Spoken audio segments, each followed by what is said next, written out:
Maqaa Abbaa, kan Ilmaa, kan Hafuura Qulqulluu, Waaqa tokkoo. Ameen.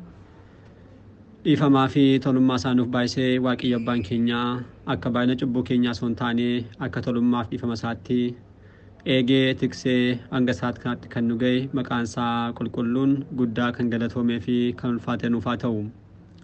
Maatiiwwan Waaqayyoo ijoolleen haadha keenya qulqulleettii Dubroo Maariyaam bakka adda addaa taa'uudhaan sagalee kana kan dhaggeeffattan hundumti keessan maqaa gooftaa keenyaaf fayyisaa keenyaa Iyyasuus Kiristoosiin nagaan isin gaafadha. Akka isaatii bakka jirtanitti akkam bultanii, akkam ooltanii, akkam galgaleessanii, ameen. Galateeffamuun amala uumaa keenyaa fayyisaa keenyaa Iyyasuus Kiristoos kan ta'e maqaan isaa baddaa samii irratti afaan qulqulloota argamoota isaatiin afaan qulqulloota abbootii keenyaaf harmoolii keenyaadhaan kan galateeffamu nu birattis guddaa kan galatoomee fi kan ulfaate nuuf haa ta'u. Deessuu gooftaa keenyaa haadha dhuma keenyaa qulqulleettii Dubroo Maariyaam akkasumas qulqulloota ergamoota Waaqayyoo qulqulloota abbootii keenyaaf harmoolii keenya hunduma isaaniif akka kennaa isaaniitti galannii fi ulfinni guddaan isaaniif haa ta'u. Egaan maatiiwwan Waaqayyoo barumsa keenyaa koorsii dubbii haadha keenya Dubroo Maariyaam kutaa 9ffaa boqonnaa 4ffaatiin jechuudha itti fufna. Egaan akkuma yaadattan boqonnaa 4ffaa fakkeenyota haadha keenya Dubroo Maariyaamiif fakkeeffamanii fi akkasumas raajiiwwan isheedhaaf dubbataman kan jedhuun kutaa 8ffaa guyyaa darbe baranneen raajiiwwan haadha keenyaaf dubbataman jennee keessumattuu kitaaba raajicha Isaayyaas keessaa kaasnee fakkeenyota raajiiwwan 4 ilaaluun keenya ni yaadatama.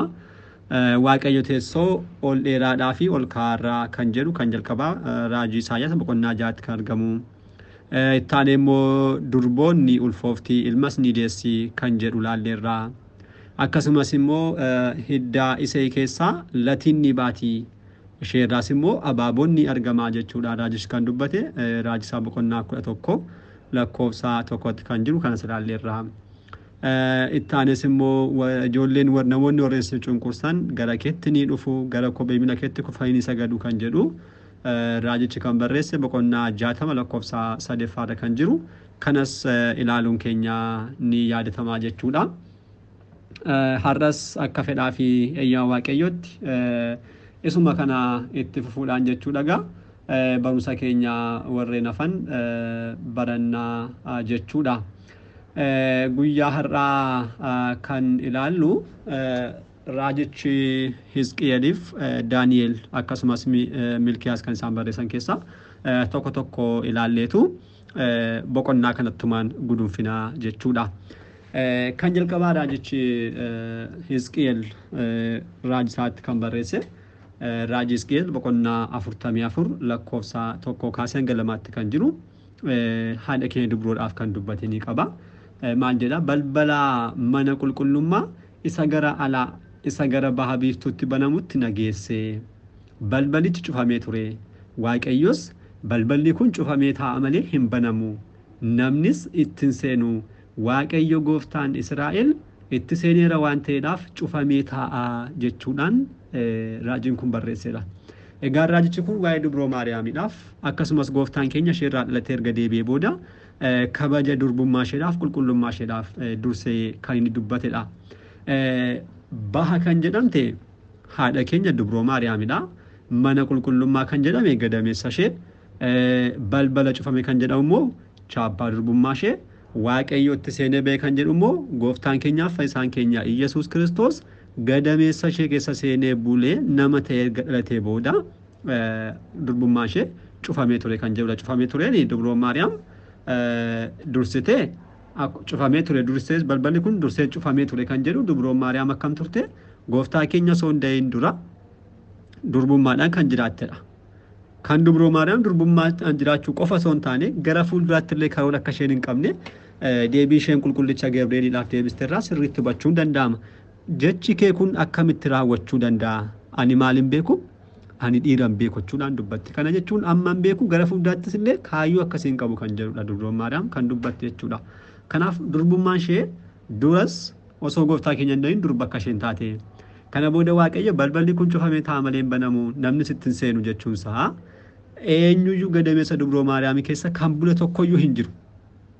Bultoo waaqayyoo kan taate gooftaan keenya keessa bulee erga ishee irraa dhalatee booda ittaanee maal jedhaa waaqayyo gooftaan isaan itti seenira waan ta'eedhaaf cufamee taachuudhaan dubbata. Waaqayyo keessa buleera waan ta'eedhaaf kana booda eenyuyyuu seenu.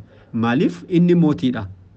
Bultoo mootii haa turuutu teessoo mootiirra eenyuyyuu hin taa'u.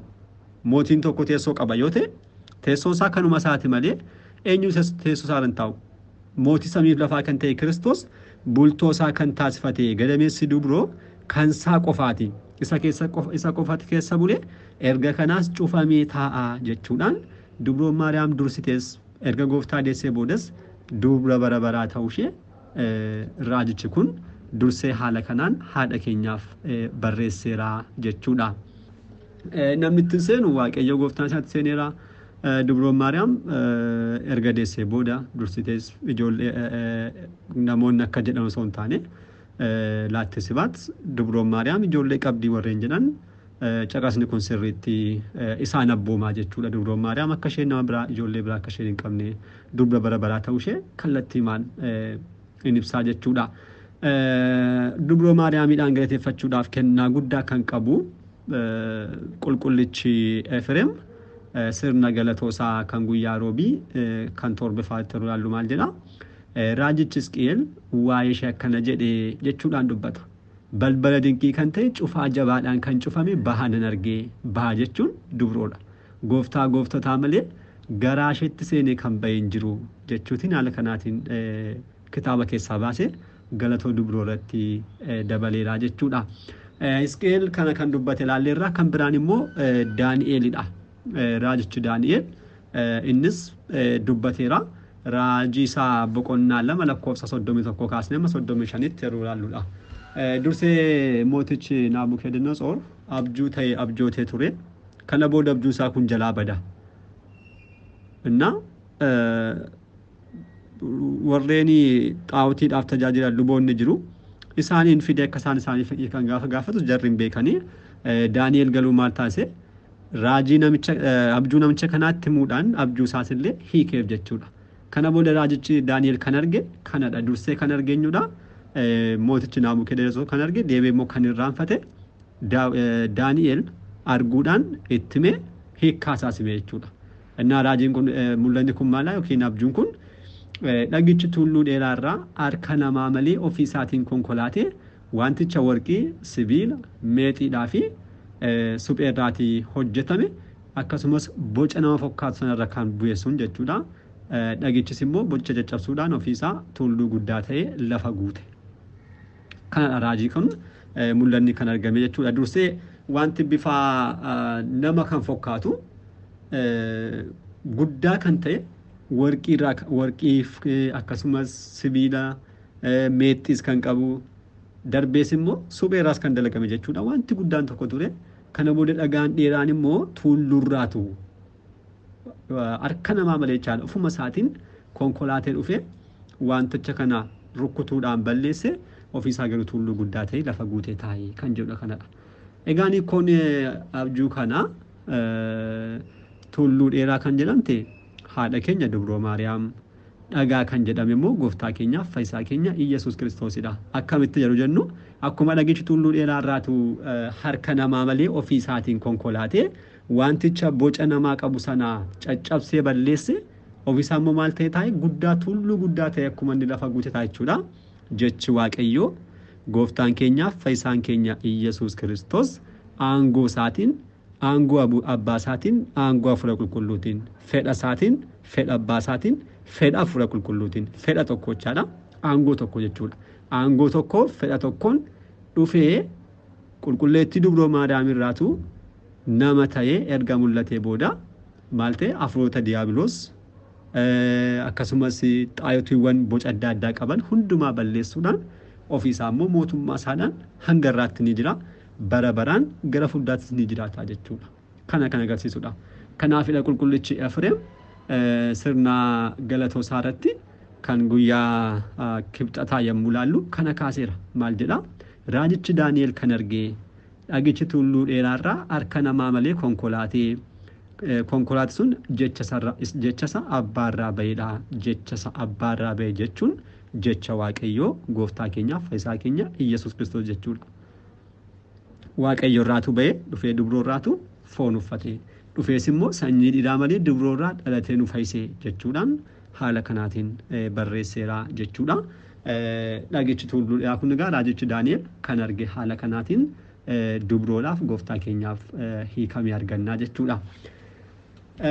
Raajiiwwan dubroodhaaf jennee kan ilaallu raajii xumuraa jennee kan ilaallu raajichi Milkiyaas raajii isaa boqonnaa 5 lakkoofsa 2 irratti kan barreessedha. Yaa Beetlehem kutaa Efraataa ati magaalota Yihuudaa keessaa ishee xiqqoodha. Sirraa garuu durii kaasee hanga bara baraatti kan ta'e Israa'eliin kan bitu nuuf ba'a jechuun Milkiyaas raajii kana dubbateera. Raajiin kun kallattiimaan dubroo haadha keenyaaf akkasumas gooftaa keenyaaf fayyisaa keenya Iyyasuus Kiristoosiidhaaf dubbatame. Akkamitti gaafa jennu Beetlehem akkuma inni dubbachaa jiru magaalota Yihuudaa keessaadha. Isaan keessaa ishee xiqqoodha. Xiqqoo haa taatuyyuu garuu raajiin magaalota warreen gurguddoo kanneen jedhaman warreen biroo keessatti wanti hin raawwatamin raajiin guddaan si keessatti ni raawwatama jechuudhaan kan dubbate dhuguma yeroo dubroon Maariyaam lakkaa'amuudhaaf gara Beetlehem deemtu raajiin kun raawwateera. Raajii maaliif? Gooftaan samiif lafaa addunyaa kan uume kan bitu kan jiraachisuudhaaf kan dabarsu nama ta'e kan dhalate eessattidha? Beetlehem keessattidha. Kanaaf Beetlehem haala kanaatiin kan fokkaatte ishee keessaa bahee kan jedhamte Beetlehem kan jedhamte dubroo Maariyaamidha. Maaliif? Dubroon Maariyaam kun akkamitti naaf ta'a jechuudhaan xiqqummaa ishee mucummaa ishee osoo isheen ibsitu kanaa olitti garuu gad of qabumsa ishee kanaadhaan durii kaasee hanga bara baraatti kan ta'e ilmi waaqa abbaa gooftaan keenyaaf fayyisaan keenya Iyyasuus Kiristoos bara baraaf kan ture kan jiraatu kan jiru isheerraatu nama ta'ee argameera jechuudha. Kanaaf qulqullichi Efreem sirna qulqulleessaasaa irratti dubbateera. Maal jedha? Sirna galatoo dubroo jechuudha. Biyya moototaa kan taate yaa Beetlehem gammadii addaaminni lammaffaan Kiristoos si keessatti dhalateera hoo jechuudhaan kaaseera. Biyya maali? Biyya moototaa kan taate yaa Beetlehem gammadii dubroo Maariyaam jechuudha. Beetlehem jechuudhaan kan dubbachaa jiru addaaminni lammaffaan si keessa Kiristoos si keessaa dhalateera. Addaam lammaffaadha Kiristoos. Kiristoos addaam lammaffaa addaam inni dura akkasumaan lafa durba taaterraa lafa hojii irratti hin dalagamirraa akkuma inni argame Kiristoos maarraa argame durbummaadhaan jirturraa dhalateera. Addaam inni jalqabaanii diiyaabiloosiin akka dogongoree kufe addaamin lammaffaa maal ta'e diiyaabiloosiin moo'ee kana taasiseera. Addaam inni dura diiyaabiloosiin dogongoruudhaan akkuma inni ganata keessaa ari'ame addaam inni lammaffaa diiyaabiloos yeroo sirra buduudhaan gara Gibsitti ari'ameera. Addaam gooftaan kallattii madda addaam ittiin kufeen dhufeetu kan kaasedha. Addaam inni jalqabaan maal ta'eera? Cubbuuwwan sadiidhaan kufeera. Addaam inni lammaffaan Kiristoos cubbuuwwan kana sadan tsooma isaadhaan balleesseera. Addaam inni lammaffaan samiirraatu darbatamee maal ta'eera? Addunyaa loowwan keessa jiraatan addunyaa bineensaatti darbatameera. Kiristoosis immoo samiirraa dhufe addunyaa loonii bakka saawwaa loonii keessatti dhalachuudhaan addaam jalqabaa sana achi keessaa kaasee gara teessoo jalqabaatti deebiseera jechuudha. Kanaaf Kiristoos addaam lammaffaa jedhama. Addaam lammaffaa kun kan dhalate Beetlehem kan jedhamtu dubroo Maariyaam irraa jechuudha. Karaa biraa Efraataa jechuun maqaan isaa hiikumti isaa jechuudha. Kallattiimaan yeroo ilaallu firii kan baatte jechuudha. Firii kan baattedha. Dhuguma firii kan baatte jennee guyyaarraa hiikuu kan dandeenyu eenyuudha? Dubbachuu kan dandeenyu firii kan baatte jennee dubbachuu kan dandeenyu masooba warqa. Masooba warqa jechuun firiin kan keessa taa'u jechuudha. Firiin kun immoo Kiristoosidha nyaata jireenyaadha. Isheen inni immoo ishee yeroo argame dubroo irraadha jechaadha. Kanaaf firii kan baatte dubroo Maariyaam waan taateef kun kallattiimaan dubroodhaaf akka dubbatame tokkos immoo kallattiimaan Beetlehem kan jedhu gaafa laalullee Beetlehem jechuudhaan abbootonni kallattiidhaan hiikkaamti magaalaa kana beeta hibista jechuudha. Mana nyaataa yookiin mana buddeenaa buddeena jireenyaa kan ta'edha. Beetlehem keessa kan jiru buddeena jireenyaa kan isaan buddeena kan akkasatti maqaa biraa maqaa kan foonummaadhaan yeroo moggootu inni dhugaan nyaanni jireenyaa anadha jechuudhaan kan dubbate Kiristoos kan argame eenyurraadha? Dubroo Maariyaamidha. Kanaaf Beetlehem jechuun mana buddeenaa akkuma ta'e mana buddeena bara baraa kan taateedha Dubroo Maariyaamidha. Kanaaf kallattiin kun kallattumaan raajiin kun kallattiimaan haadha keenya Dubroo kan ibsudha jechuudha. Walumaa galatti gaafa walitti qabnu dhuguma kitaabni qulqulluun raajiiwwan baay'ee qabatee ni argama. Warreen kakuu moofaa keessumattuu yoo mulaallu kitaaba raajotaadha. Kitaabni raajotaa kun immoo guutummaan isaanii raajiimaan kan guutanidha. Dursanii wanta fagootti raawwatu ija raajiidhaan ilaaluudhaan abboonni keenya kan itti barreessan. Kanaaf wanti raawwatamee hin beekne adda kan ta'e jechuudha kun waaqayyo dhuguma nama ni ta'a. Nama immoo ta'u immoo dubroodha dhalata. Dubroon kun immoo durbummaa ishee son jijjiiramin sanyii dhiiraa malee deessi. Wanti kun baay'ee dinqiidha. Baay'ee dinqisaadha. Unkaan dhala namaa turuuti qulqulluun Gabri'eel gaafa dhaga'u baay'ee dinqame baay'ee jechuudha. Baay'ee dinqisifamaa dhufeetu gammachuu guddaadhaan dubrootti kan hime. Raajiin kun kallattiimaan akka tasaa hojiin guddaan kun kallattiimaan akka tasaa kan raawwate son taane dursee waaqayyo hafuura qulqulluun raajotaaf ibsaa kan turedha. Kun immoo dubroorraa wanta nama ta'eedhaaf raajiiwwan kun dubroodhaaf baay'een dubbatamaniiru. Isaan keessaa boqonnaa kanaan raajiiwwan muraasa kanneen ilaalle kun akka ta'e isaan kaanis ni jiru. Kitaabolee adda addaadhaa dubbisuun nurraatu eegamaa jechuudha. Nuti kanumaan bira dabarraa jechuu barbaadeetuuni barumsi keenya kutaattaanu boqonnaa 5ffaa eegalla. Boqonnaan 4ffaan kanumaan xumureeraa jechuudha. Boqonnaa 5ffaadhaan kutaattaanuun barumsa keenyaan kan walitti deebinuudha kan ta'u har'aaf asuma irratti nu haa ga'u. Abbaa sagalichaa kan ta'e waaqayyo abbaa keenyaaf galannii fi ulfinni guddaan isaaf haa ta'u. Eebbi gargaarsi kadhannaan haadha keenya Dubroo Maariyaam hunduma keenya wajjirraan haa ta'u. Kutaattaanuun hanga deebinutti nagaa waaqayyootiin turtii gaarii galanni waaqayyoof.